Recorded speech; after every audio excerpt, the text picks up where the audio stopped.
अस्सलाम वालेकुम। सिलसिला है बातचीत का। और आपको मैं बताती चलूं कि ये बातचीत हमने खास करके शुरू की है सहाफ़ियों से। और इसमें हम कोशिश कर रहे हैं कि अपनी फीमेल जर्नलिस्ट से ज़्यादा बात करें। ये फीमेल जर्नलिस्ट मुख्तलिफ इलाकों से ताल्लुक़ रख रही हैं।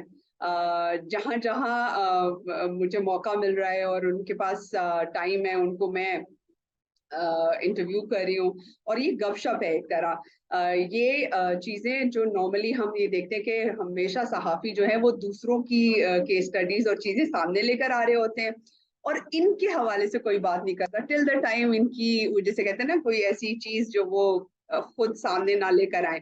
तो इनके हवाले से बहुत कम हमें पता चलता है। तो हमने सोचा कि इस बातचीत जो हम अब इन लोगों से कर रहे हैं, इसमें हम इनकी जो ये इनकी ज़ात के हवाले से बातचीत है, इस शोबे से जो जुड़े हुए इनके कुछ चैलेंजेस होंगे उसके हवाले से है।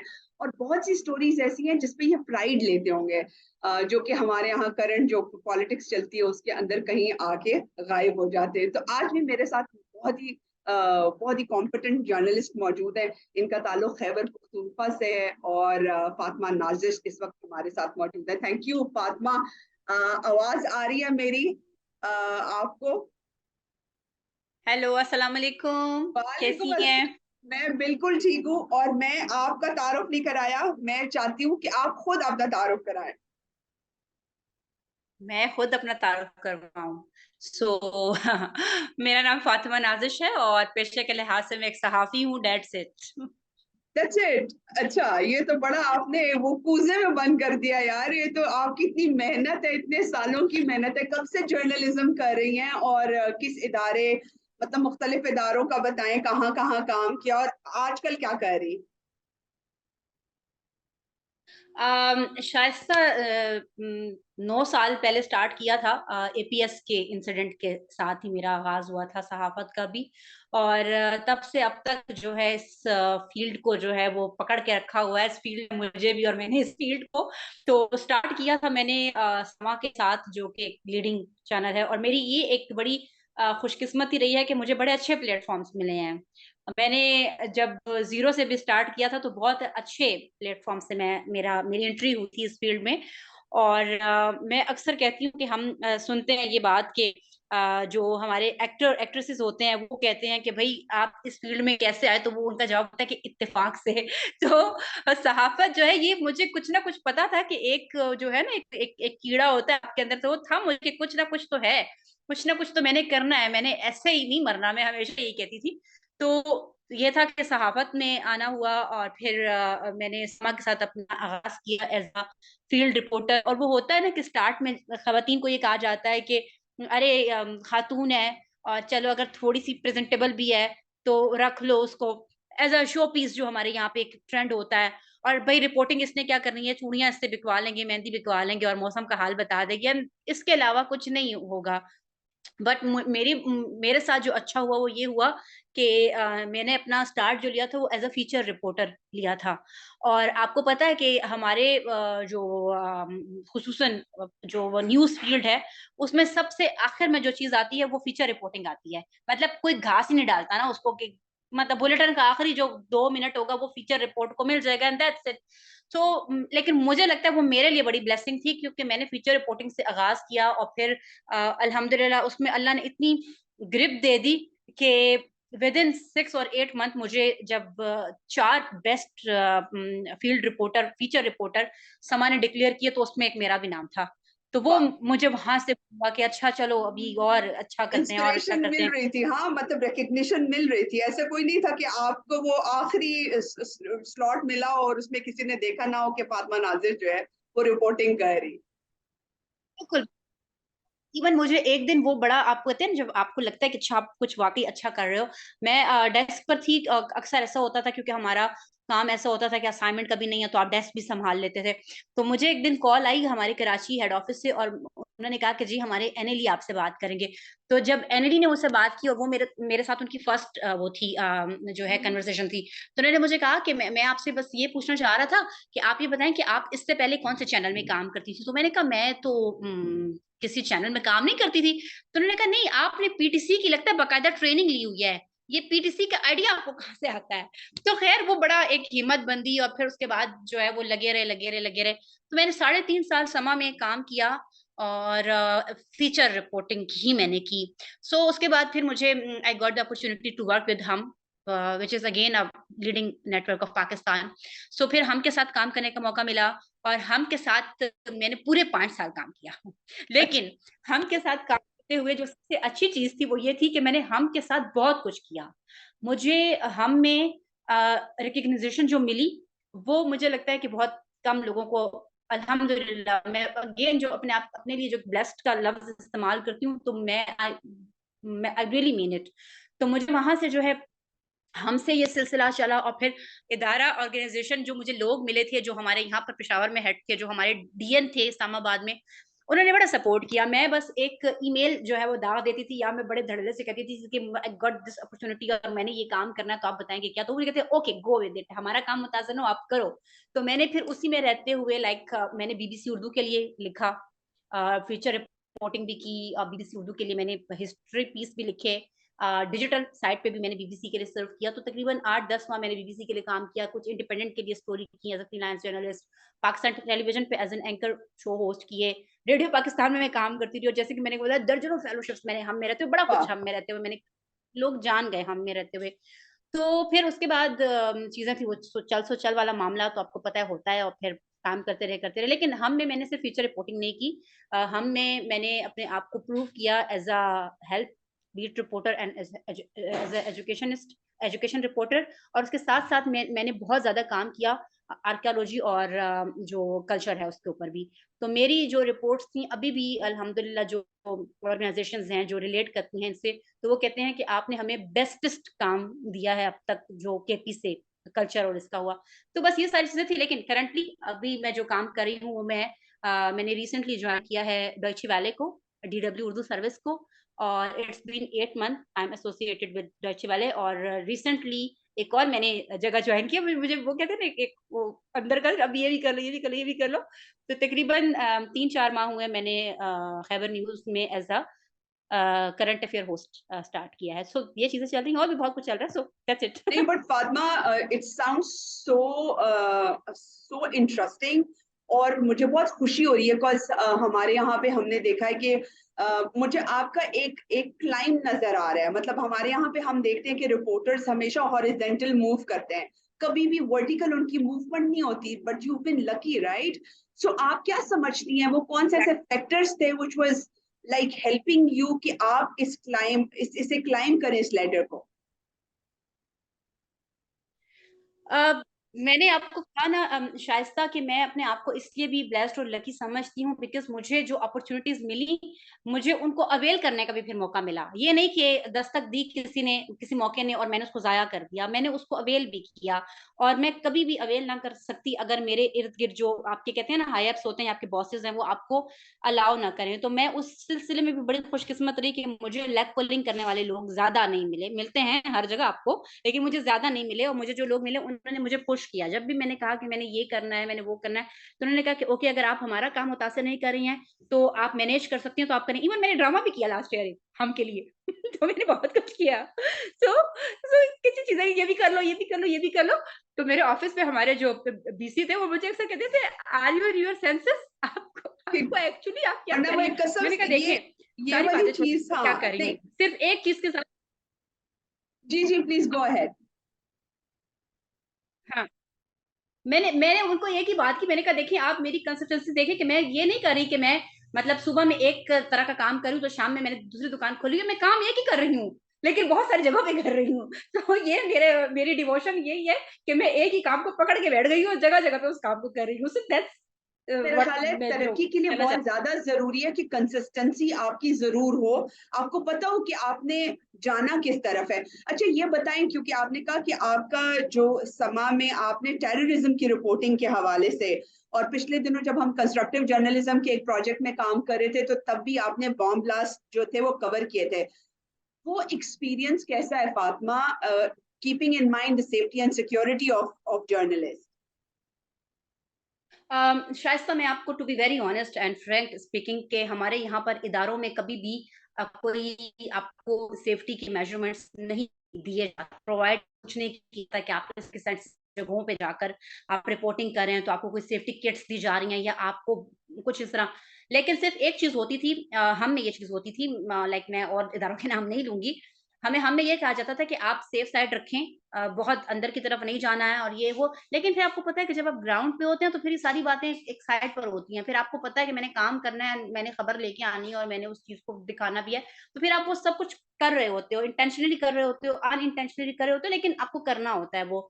आपने मुझसे पूछा कि मेरा एक्सपीरियंस कैसा है, तो मैं आपके साथ एक और चीज शेयर करना चाहूंगी जो मेरे क्रेडिट पे है और मुझे लगता है कि मेरी जिंदगी का एक और वो बहुत अच्छा एक प्राउड मोमेंट था कि मुझे उस लेटर में डिक्लेयर किया गया था। मुझे नहीं पता क्योंकि मेरी जर्नलिज्म से एसोसिएशन बहुत पुरानी नहीं है, मैं 8-9 साल हुए हैं इस फील्ड में हूँ, लेकिन उस लेटर में प्रॉपर लिखा गया था और वो लेटर लिखा गया था, बहुत ही मोतबर नाम है हमारे न्यूज इंडस्ट्री के, नदीम रजा साहब। तो नदीम रजा साहब की तरफ से एट दैट टाइम वो हमारे डीएन थे हम के, तो उनकी तरफ से मुझे वो लेटर आया था। वेरी नेक्स्ट डे मैंने कवर किया था ब्लास्ट जो जनरल इलेक्शन में हुआ था, हारून बिलोर साहब की डेथ हुई थी उसमें, खुदकुश हमला जो हुआ था। सो मैंने रात के 11:15 बजे से रात के 3 बजे तक लाइव कवरेज की थी उस ब्लास्ट की। आप खुद सोचें, एक हमारा ऐसा एक ऐसी सोसाइटी जहाँ पे कल्चरल बैरियर्स इतने हैं, जहाँ पे खवातीन दिन में निकलने का नहीं सोचती, और फिर ब्लास्ट के स्पॉट पे तो सवाल ही पैदा नहीं होता, और फिर रात, तारीकी रात की, और जब ब्लास्ट होता है तो वो पूरा एरिया आपको पता है कि वो बिल्कुल जो ब्लैक आउट हो जाता है वहां पे। तो मैंने रात के 11:15 बजे से 3 बजे तक जो है वो नॉन स्टॉप लाइव कवरेज की थी उस ब्लास्ट की। तो नदीम रजा साहब ने वेरी नेक्स्ट डे उन्होंने लेटर इशू किया था और उन्होंने लिखा था कि you set the benchmark for all the journalist, not all the female journalist, not in Pakistan but across world, because ये आसान चीज नहीं थी जो आपने की। तो बम बम ब्लास्ट और इस तरह की चीजें तो बहुत कवर की हैं, 9 साल में बहुत ज्यादा कवर की हैं। और यकीन जाने कि जब आप देखते हैं ना, और मुझे लगता है कि अगर आप स्ट्रॉन्ग सेंसेस वाले नहीं हैं इंसान, आया आप मर्द हैं, इधर यू आर मैन और वुमेन, अगर आपका दिल छोटा है तो आप इन चीजों को कभी भी कवर नहीं कर सकते, बिकॉज ये बहुत ही तकलीफ दे चीजें होती हैं। अभी जो पुलिस लाइन ब्लास्ट हुआ, अगेन तो हॉरिबल। फातिमा, ये तो आपका वही वाली बात है कि ऑब्वियसली केपी और बलूचिस्तान के अंदर रहते हुए इस तरह के इंसिडेंट्स तो मुझे लगता है बहुत ज्यादा, क्योंकि मुझे याद है कि 2007 के बाद एक पूरी लहर टेररिज्म की फैल गई थी बिल्कुल। और कोई ऐसा दिन नहीं था जिसमें रिपोर्टर जो है वो केपी से कोई ब्लास्ट ना। बट ये कि अदर देन टेररिज्म आपको क्या लगता है कि और कौन से ऐसे ऑब्स्टिकल्स हैं, चैलेंजेस हैं? यू बिन लकी, लेकिन आपके इर्द गिर्द ऐसे चीजें आई होंगी जहां पे आपको लगा होगा कि ये अब केपी की कल्चरल सेंसिटिविटीज मेरे आड़े आ रही हैं, तो आपने उसको किस तरह से ओवरकम किया? मैं आपको मजे की बात बताती हूँ शाइस्ता, मुझे जो है ना, शायद मैं वो पहली ही बंदी हूँ, मैं इस चीज पे बिल्कुल प्राउड फील नहीं करती, हमारे अपने कल्चर नॉर्म्स हैं, बट मुझे लगता है ये हर किसी की अपनी चॉइस है कि वो किस तरह से खुद को कैरी करना चाहता है।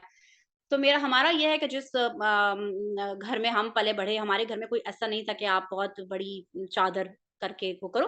करती थी हमारी खालाएं, अम्मा, वो लोग करते होंगे, लेकिन हम जब जो हमारी जनरेशन थी उस पे कोई ऐसा इम्पोज नहीं किया गया कि आपको इस तरह करना है। मैं अगेन यही कह रही हूँ, मैं किसी की दिल आजारी इससे बिल्कुल नहीं करना चाहूंगी। कोई शटल कॉक पहनना चाहता है वो उसकी चॉइस है, कोई दुपट्टा करना चाहता है वो उसकी चॉइस है, आप जैसे रहना चाहो वो आपकी चॉइस है। लेकिन मुझे ये भी सुनने को मिला कि ये दा बेगैरत दे, देखो द सर ना दुपट्टा लड़े कड़े दे, और इसको देख के ना सब लोगों को सर से दुपट्टा हटाना पड़ रहा है। तो मैंने इस तरह की भी बातें सुनी हैं।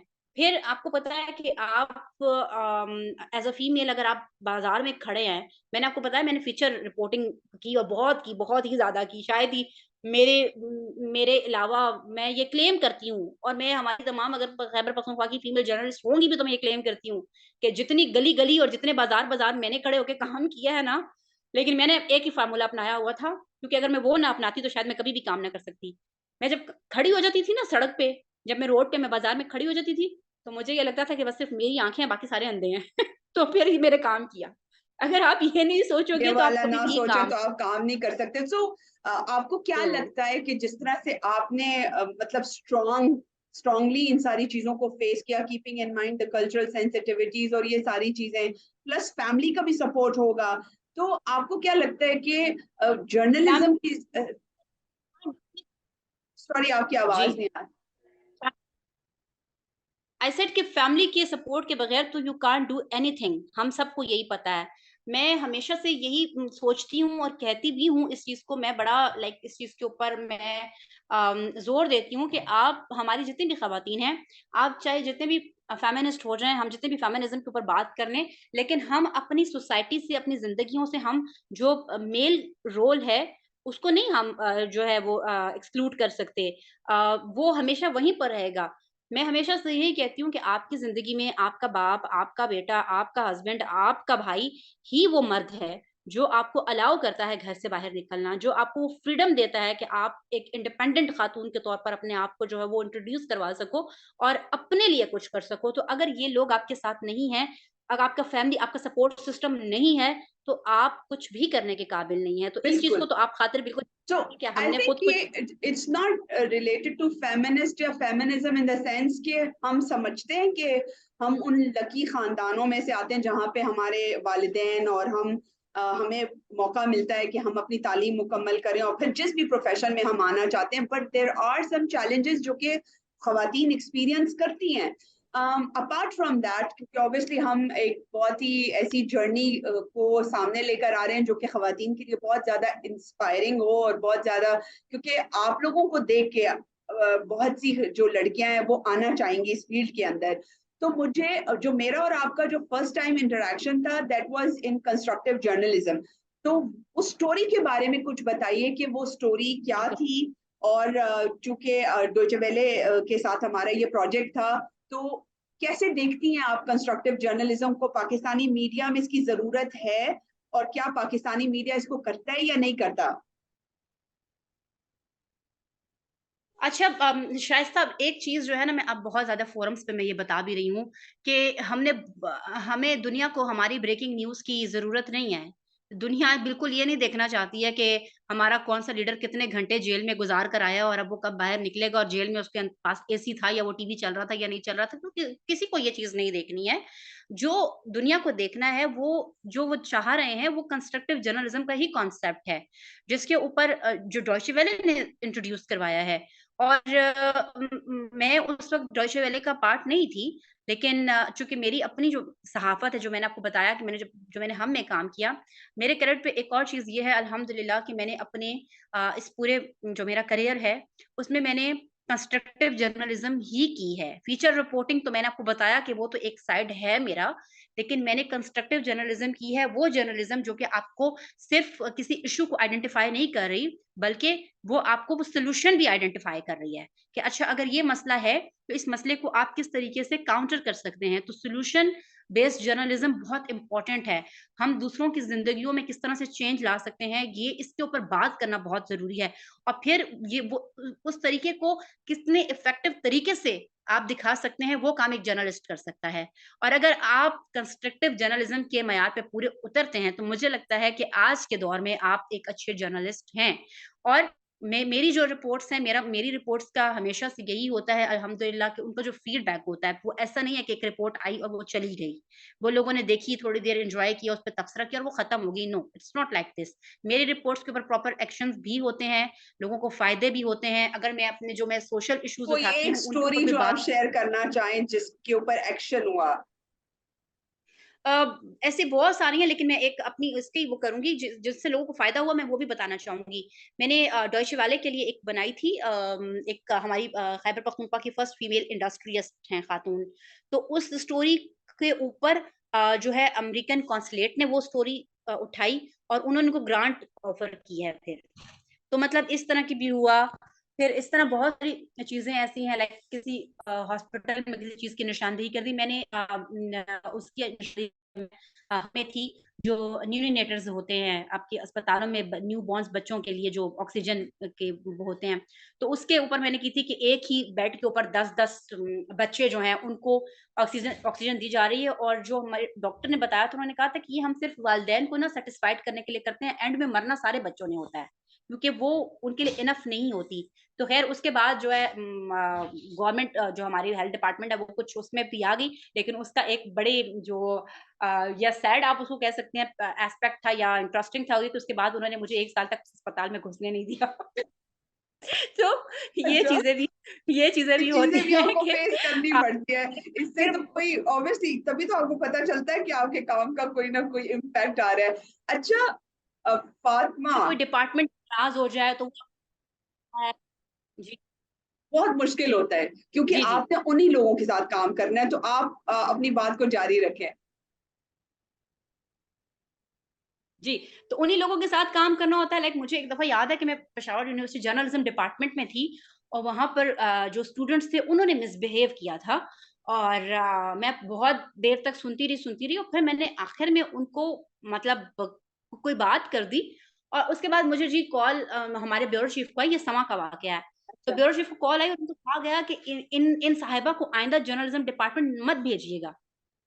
तो ये इस तरह की भी चीज़ें सुन रहे होते हैं। अच्छा फिर बहुत सारी ऐसे भी रिपोर्टिंग की जो किसी के घर पे जाके की वो विलिंग थे on to be on camera लेकिन जब हमारी पूरी रिपोर्ट बन गई, सब कुछ हो गया तो उनका कोई ना कोई चचेरा-ममेरा आ जाता था और जी ये क्या किया है? निकालें शाबाश जल्दी करें और मतलब इस तरह की भी हमारे ऊपर एक पिस्टल भी हमारे कराची। ऊपर निकाली तो गई। तो इस आप फातिमा, ऑब्वियसली इसी बात से आगे करके कि आपको क्या लगता है कि जो फीमेल सहाफ़ी हैं इन सारे अरसे के अंदर कोई उनकी अ, अक्कासी बेहतर हुई है, उनकी रोल्स एंड रिस्पॉन्सिबिलिटीज़ में, उनकी डिसीज़न मेकिंग में? क्योंकि हम एक को तो जानते हैं, फरज़ाना को, वो पिछले काफ़ी अरसे से ब्यूरो चीफ हैं। इसके अलावा कोई देखा है आपने कि डिसीज़न मेकिंग पोज़ीशन पे आई हों? देखिए डिसीजन मेकिंग पे तो आपने खुद ही नाम ले लिया कि Farzana Ali is the only female journalist across KP जिनको कि ये मौका मिला कि वो बीसी लेवल तक आई हैं और फरजाना मैडम की जो अच्छी बात है वो ये है कि उन्होंने अपने आप को वो दफ्तर के अंदर एक कुर्सी और मेज़ तक महदूद नहीं रखा। वो सिर्फ़ बीसी नहीं बनी है, वो स्टिल रिपोर्टिंग भी करती हैं, वो प्रोग्राम भी कंडक्ट कर रही होती हैं, तो ये उनकी अपनी स्ट्रेंथ है कि वो ये चीज़ कर रही हैं। अदरवाइज़ ऐसा भी होता है कि आप देखें बड़े-बड़े अच्छे-अच्छे जो मर्द सहाफ़ी हैं, जब वो ब्यूरो चीफ बनते हैं ना, तो वो बिल्कुल एक कुएँ का मेंढक बन के I am very sorry to say मुझे बिल्कुल ये बात करते हुए अच्छा नहीं लग रहा, लेकिन ये रियलिटी है। वो खुद को एक बड़ी की पोज़ीशन पे समझने लगते हैं और उनको ये लगता है कि भई हम तो करता-धरता हैं और अब तो हमें मज़ीद काम करने की ज़रूरत नहीं है, तो हमारा तो जो है बस अब ये हो गया है और हमने तो यही करना है। लेकिन ये फरज़ाना साहिबा की एक बड़ी अच्छी बात है कि वो इतनी लाइक इस उस पर आके भी डेज़िग्नेशन पे आके भी वो स्टिल अपनी रिपोर्टिंग के साथ भी उन्होंने अपना नाता रखा हुआ है। लेकिन एक खैबर पख्तूनख्वा में एक बदकिस्मती शाइस्ता ये भी है कि यहाँ पर देखिए वो नहीं है प्लेटफ़ॉर्म्स नहीं हैं जो कि आपको इस लेवल तक लेकर आते हैं, बीसी के लेवल तक या उसमें जो है भी वहाँ पर अजारतदारी है, एक मेल डोमिनेटिंग सीट्स इनको समझा जाता है कि अच्छा मर्द ही आएगा और काम करेगा। लेकिन इसके साथ-साथ एक और चीज़ है वो भी मैं बड़ी उसके ऊपर जो है मुझे हेजिटेशन नहीं है बात करने में कि समहाउ हमारी ख़वातीन जो हैं मैं विड ड्यू अपोलोजाइज़ हमारी जितनी भी फीमेल जर्नलिस्ट हैं, उन सब ने बड़े कम्फर्ट ज़ोन बनाए हुए थे अपने। मतलब उनको यही था कि अच्छा अगर हम 9 टू 5 की जॉब कर रहे हैं, तो इसमें अगर हमने कोई एक आध काम कर दिया है बाहर निकल के, तो वो हमने अपने इदारे पे भी आसान कर दिया और हमने अपनी तनख्वाह भी हलाल कर ली है। तो ज़्यादातर ख़वातीन खुद भी उस कम्फर्ट ज़ोन से बाहर नहीं निकलती। आपको बड़े दिल मारना पड़ता है, बड़ी जान मारनी पड़ती है, ये बड़ा खून-पसीना बहाने का काम है। आप सड़क पर निकल के हर वक़्त कुछ न कुछ ढूँढने की तलाश में हो, किसी न किसी भी तरह के आप माहौल में जाके खड़े हो सको।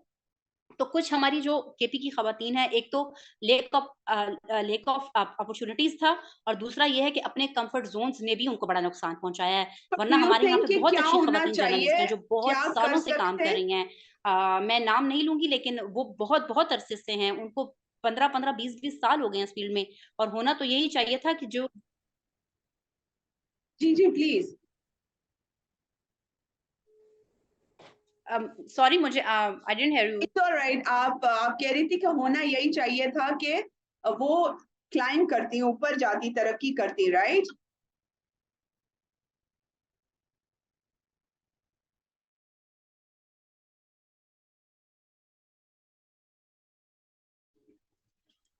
जी, जी, सॉरी फातिमा, शाइस्ता। आप अपनी बात मुकम्मल कर रही थी। आप कह रही थी कि 16 साल के बावजूद वो उसी पोज़ीशन पर हैं, अगर मैं आपकी बात को सही समझी हूँ। मुझे बड़ा अफ़सोस होता है जब मैं उनको देखती हूँ because they are doing very good. ऐसा नहीं है कि वो काम नहीं कर रही हैं। कुछ मैंने आपको जो नाम लिए कि जो नई बच्चियाँ आती हैं, लड़कियाँ आती हैं, वो बड़ा अपना एक कम्फ़र्ट ज़ोन बना लेती हैं। या फिर जो एक और चीज़ मैं ऐड करना चाहूँगी या जो बहुत सीनियर भी हो गई हैं ना, वो भी अब ये कहती हैं कि भई हमने तो इतना-इतना अरसा काम कर लिया, अब कौन जाके एक एज़ लाइव करेगा? अब कौन जाकर ये करेगा, तो भाई बस ठीक है, हमने कर लिया अपना सा काम। तो एक चीज जो है, मैं जो कहना चाहती हूँ कि जो 3-4 ऐसी फीमेल जर्नलिस्ट हैं हमारे यहाँ पेशावर में स्पेशली, जिनको अच्छी पोजीशंस पर अब आ जाना चाहिए था, जिनको लाइक थोड़ा सा अपग्रेड होना चाहिए था, लेकिन वो भी नहीं हुई। तो मुझे नहीं लगता कि इस गलती बात से कहाँ पर कतई है, नजर किसकी है। ग्लास सीलिंग और उनको स्टिकी अपॉर्चुनिटी मिली नहीं, फ्लोर्स या तो उन्होंने हैं अवेल नहीं हमारे की, या यहाँ। उन्होंने उसके लिए स्ट्रगल नहीं की। नहीं, बट ये कि कुछ अनसीन ऐसी चीजें होती हैं जिसको हम डिनाई नहीं कर सकते। ग्लास सीलिंग है जहाँ पे बहुत कम खवातीन को इससे ऊपर जाने ही नहीं दिया जाता। सो लास्टली, अगर आप एस्पायरिंग जर्नलिस्ट जो कि जर्नलिज्म पढ़ी हैं, हमने देखा है कि बहुत ज्यादा इनकी तादाद में इजाफा हो रहा है, पढ़ती तो वो हैं इस फील्ड के अंदर, उनके लिए कोई सजेशंस, कोई ऐसा कोई मैसेज देना चाहेंगी आप? और जो एग्जिस्टिंग यहाँ ग्लास सीलिंग एग्जिस्ट करती है या जो माशरती रवैये हैं, उनसे किस तरह से हम उनको चैलेंज कर सकते हैं, so that we can make our position in this media, right? शायद मैं बिल्कुल, देखिए मैं आपकी बात से 100% एग्री कर रही हूँ। मेरा कहने का मकसद यही था कि मतलब लाइक नो डाउट कि मौके भी कम हैं, लेकिन साथ ही साथ मेरा पॉइंट ये भी है कि स्ट्रगल भी नहीं की खवातीन ने आगे तक जाने की। स्ट्रगल, आप कहते हैं ना, आपको अल्लाह ताला वही चीज देता है जिसके लिए आप जद्दोजहद करते हैं, जिसके लिए आप कोशिश करते हैं। तो ये मेरा एक पॉइंट है कि एक तो मौके कम हो, ऊपर से आप खुद भी हाथ पैर छोड़ के बैठ जाए कि भाई नहीं हो रहा तो नहीं हो रहा, तो ठीक है। तो ऐसा भी नहीं होना चाहिए। अगर आप के अंदर स्किल है, आप खुद को इतना टैलेंटेड समझते हैं, तो आपको खुद अपने लिए आवाज उठानी है, आपको खुद उन स्पेसेस को क्रिएट करना है जो आपको नहीं दिए जा रहे हैं। मेरा यही कहना है तमाम बच्चियों को, ठीक है आप अपने गोल सेट करें, आपको कम्युनिकेशन ऑफिसर बनना है, बहुत अच्छी बात है, बुरी बात बिल्कुल नहीं है। 17 स्केल में डायरेक्टली जाना कौन नहीं चाहता, आप जरूर जाएं। लेकिन अगर आप जर्नलिज्म को पढ़ने आई हैं for the sake of journalism, तो फिर आप फील्ड में थोड़ा टिक के खड़े हों। रातों रात महल नहीं बनते, रातों रात आपको कुछ नहीं, आपको आप लाइक मैं अगर यहाँ पर बैठ के कहूँ कि भाई मैं तो सुबह उठूंगी तो मैं आसमा शराजी बन जाऊंगी, ऐसा नहीं होता। विच इज मैं भी बैठ नॉट के राइट, सोचती रहूं, क्योंकि ऐसा आसमा बिल्कुल भी शिराजी साहिबा ने भी अपने करियर को 1991 से शुरू किया था। और हम कितनी ही बड़ी एंकर्स आजकल देख लें, चाहे वो गरीदा फारूकी हो, चाहे वो अफसा कोमल हो, चाहे वो कोई भी, आप सिर्फ यू नेम इट, तो उनका एक 10-15 साल का एक कॉन्टिन्यू स्ट्रगल है न्यूज कास्टिंग की, और उसके बाद वो इस पोजीशन पर आई है कि वो करंट अफेयर शोज हेड कर रही हैं। The only point we are making here is कि journalism is a serious business. आपकी मर्जी है, आप रिपोर्टर बनना बिल्कुल चाहते हैं, आपकी मर्जी है, आप कैमरा के पीछे काम करना चाहते हैं, आपकी मर्जी है कि आप एंकर बन जाए, कैमरे के आगे आ जाएं। आपके लिए बिल्कुल लिमिट नहीं है। मतलब कहने का मकसद ये है कि आप जैसे लोग इस फील्ड के अंदर मौजूद हैं जो हमें हमेशा इंस्पायर करते हैं कि ये चीजें हो सकती हैं। Thank you so much Fatima, आपसे बहुत मजा आया आपसे बात करने के लिए, और इंशाल्लाह आइंदा भी आपसे हम राब्ता जरूर करेंगे। Thank you.